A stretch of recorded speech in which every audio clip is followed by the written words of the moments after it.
everybody. Well, we're having such a glorious sunny morning here where I am and in Canada. So I thought, you know what? I got to do an impromptu fun sunshine reading in here in January. And it's also the new year. So it's January 1st morning. So that's exciting. I'm trying to find the sun because I'm right near my sliding glass door here, and so there's getting like some kind of shadows, but I'm hoping that I can make that work. And I did get a new book that I am so jazzed about. Obviously it's an adult book, probably it's an erudite book, so I thought I would combine my two passions, Cerebral Book Chat in the sun. So this is kind of an impromptu video to sort of show that. And I hope everybody had a wonderful holiday season, whatever it is that they engage with, and that they're ready for an exciting and powerful year, because I know that I am ready for an exciting and powerful year. So this is the book that we're going to be talking about. Boom! There it is. Psychodynamic Psychotherapy, a clinical manual. Why am I getting so many crazy shadows now? So, yeah, because it's funny, because I don't see that, like, I don't sense the shadows here. Yet it's this glorious sun today, so I thought, let's celebrate that, as this is the first part of the day of the first day of the year. So, January 1st, everyone. So, yeah, should we sing? I don't know. Should we sing? Should we add another aspect to it? I was watching a YouTube video about YouTube videos, so like a meta YouTube video that say you should pick a lane, you should pick what you're doing, and I don't know, I'm multiple laned. I'm multiple, because I'm gifted, I'm brilliant, and yeah, I do say that myself. So let's do a little bit, maybe. Should old acquaintance be forgot and never brought to mind? Should old acquaintance be forgot in the days of old lang syne? Yay. So Happy New Year, everybody. So this is our book, if I can get it out of the shadows. That's an interesting metaphor, isn't it? Getting out of the shadows. That's what I'm planning on doing this 2024. Getting out of the shadows. This book is extraordinary. This is the back of it. Not that you can probably see it. But it's about psychodynamic psychotherapy. And the cool part, Amazon will sell you anything these days, so it's pretty amazing. Is actually a textbook for students who are brand new, baby psychiatrists usually, and they're learning how to do that. So here's the point. When you go to somebody, they will have taken a class like this. So if they aren't that good for you, you kind of got to ask yourself, were you there that day? Or whatever, because that's the wonderful thing I'm getting from reading this book. Like, were you there that day?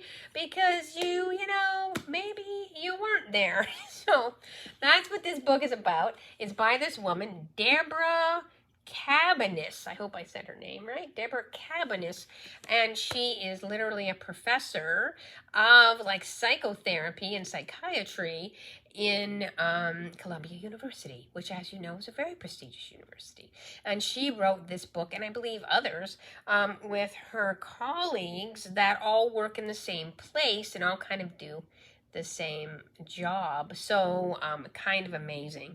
And it literally is a clinical manual, but it's so well written, right? Because if you've read a lot of psych books, as I have, some of them are really inaccessible. some of them are quite impenetrable. And, and that's not actually the greatest thing as a writer myself. You want people to be able to understand what you're saying, because if they don't, then what's the point, really, right? Because it isn't just about you showing how, bright you are. It's also about being able to convey information, because as a teacher, I know that I have to be able to convey information to people, because that's literally what I do for a job. That's what teaching is, right? So she is a wonderful teacher, and she talks all about how to set up a psychodynamic psychotherapy session, and really what is a psychotherapy session, and what are they supposed to be. So I think that it's just such a wonderful, even for somebody who wants to get into psychotherapy, who wants to take it and get it and use it, hopefully, as something that's going to help them. It's a wonderful book to find out what your therapist should be doing, right? What should they be doing? Now, granted, psychodynamic psychotherapy is its own experience, and there are lots of different kinds of psychotherapy. There's a lot, especially nowadays, there's a lot of stuff called CBT, which is like behavior kind of training, really. It's not really a psychotherapy exactly. And but everyone seems to think it's the cat's meow right now. I'm not fond of it. I don't think a lot of people are, but I think it can be useful in certain situations where you're trying to maybe change behavior of persons or something. So some people really, it's quite good for phobias maybe. So this is a different animal completely. So she does talk about what is it, right? It's basically helping people manage their emotions and the unconscious, drives that they have. So often they are unconscious, and you don't know why you're doing something, but you keep doing it. So of course it comes from Freud, Sigmund Freud, who was the father of modern psychology. Even if he had some issues, we got to give him a bit of a break. It was the Victorian era, and he literally was doing something that nobody else had ever done. So he was quite a pioneer in that. So I will always praise him and honor him for that, because he was a pioneer. So that's kind of what it is. Of course, it's changed a lot now. It's a lot more modern. Obviously, there really isn't that many couches anymore, although I think you can still find that in some places. But it's a very expensive endeavor also. Psychoanalysis itself is a very, because you have to go multiple times a week. And so we're talking $200-300 a week. And really, who has that in this economy right now? This is not exactly like that. This is a bit more manageable. You can maybe see the person once a week, sometimes maybe once every couple of weeks, but that's the whole goal, is to get the person to feel better and to have a better life, to enjoy their life more, to understand why they keep doing things, why they do things that they don't know, because the unconscious and the subconscious often run so much of our lives, and we don't realize that they run so much of our lives. And that's something that's super useful to be aware of, especially if you've had any kind of a trauma history, or a brutal one, as which some of us have had, and you're trying to come back from that. There is a lot of stuff that's getting in the way of that. And this book, I think, really so wonderfully explains, what is psychotherapy, what do you do in psychotherapy, how do you set up psychotherapy, what do you say to the people, how do you make them feel comfortable, because this isn't about you as the therapist, although some of them act like that. It's about helping your patient or your client. It's about helping them feel comfortable, helping them have a good experience. And that is something that we all need to be aware of if we're actually accessing psychotherapeutic services. You have the right to feel good. You have the right to be cared about. And that's so very important, because how on earth are you going to ever be with the person or trust the person if you don't have that experience? And it can be a real challenge, especially if you've had a lot of relationship issues. And that's another thing I wanted to bring up. It's really a grand relationship, right? Psychotherapy, aims to replace in some ways the, awful or terrifying or distressing relationships that you had in the past and replace them with positive, helpful, caring, good enough environments so that your psyche can heal, and so that your relationships can heal, and you can actually know what it's like to have some really positive experiences, which then will help your psyche grow, because that's really how we all grow. We grow in relationships as children, or we don't, right? Grow in relationship as children. Like if we've had a lot of traumatic memories and traumatic abuse by our parents or people that were close to us, that is affecting you now as a 50-year-old, right? And things like that, or a 20-year-old or 30 or whatever. So that's what psychotherapy aims to help people with. And one of the coolest things that she was talking about in the book was something called, let's see, how did she put it? Redevelopment, something like that.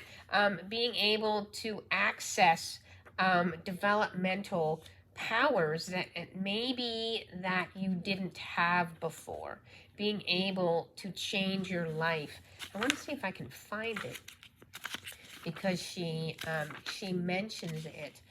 She mentions things like uncovering and supporting, meaning that we want to uncover the unconscious material or the subconscious material, which would really help the person, you know, get something that they want to get. I'm trying to find this other thing. And then, of course, there's things like transference, countertransference, which is where you transfer your feelings from other people in your life to the therapist, and they often do the same thing, which can be a bad thing depending on their abilities to manage their own transference feelings. And there's something called common factors. I found it. It's called reactivating development, and I just love that. That, you know, maybe you what they call, you know, you kind of stopped in your development, or you froze in your development because of some huge trauma that happened to you. That can still be evolved. That can still be developed, right? And so something that, you know, you didn't have, you can actually have. So that's the exciting thing. So there were so many beautiful things in this book. And there's something else called supportive care, meaning that, you know, it would be too upsetting for the person maybe to understand what was going on for them. So you support them in any way, and then you allow that material to come to the consciousness whenever it does. So such a brilliant thing. Talks about assessment. What is assessment? Talks about creating a positive, holding, supportive environment, which literally means what you think it means, actually not physically holding the person. That's an ethical boundary right there. But actually mentally or psychically holding the person, meaning that they feel safe with you. They feel like they can talk about deep things. That's what makes therapeutic abuses so horrible, because they really mimic the actual betrayal of childhood, when these people are supposed to actually be there for you and they aren't. So please don't think that that's an okay thing. It's not an okay thing. There are boundaries that are supposed to exist in the therapeutic frame or milieu, and they're good things. They're there to help you. They're there for a reason. So, everybody, welcome to 2024, where we get more. And I hope you have a great day, because I know I will. Bye, everybody. This is a book. Should you want to get it, you can get it on Amazon. That's where I got mine. So I will see everybody